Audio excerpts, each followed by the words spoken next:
After a long day, I willed myself up from my desk chair and began the 15-minute walk from my dorm to the Lincoln Memorial.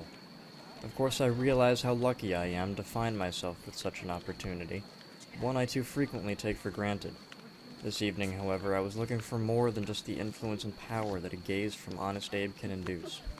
For rather than appreciating mankind in these United States for the feats of bravery and curiosity committed those many years ago, I went to admire and marvel upon our latest intellectual example, the launch of NASA's Lunar Atmosphere and Dust Environment Explorer.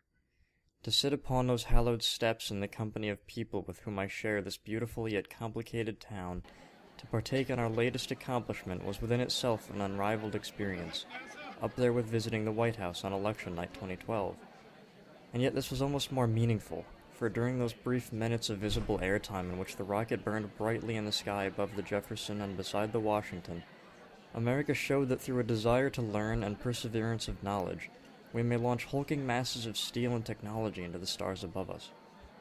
These trillions of stars which fill our nightly visions but are themselves only a fraction of one galaxy, which itself is merely a fraction of the universe as we understand it.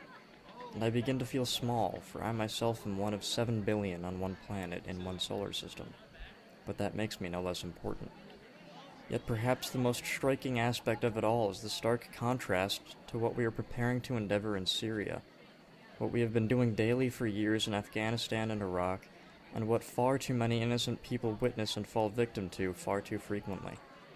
This knowledge we have sought may serve both to protect and to harm, to begin and to end. So as I stand here among this excited and patriotic crowd watching a rocket take flight, I find myself asking, what is it that they're truly applauding for?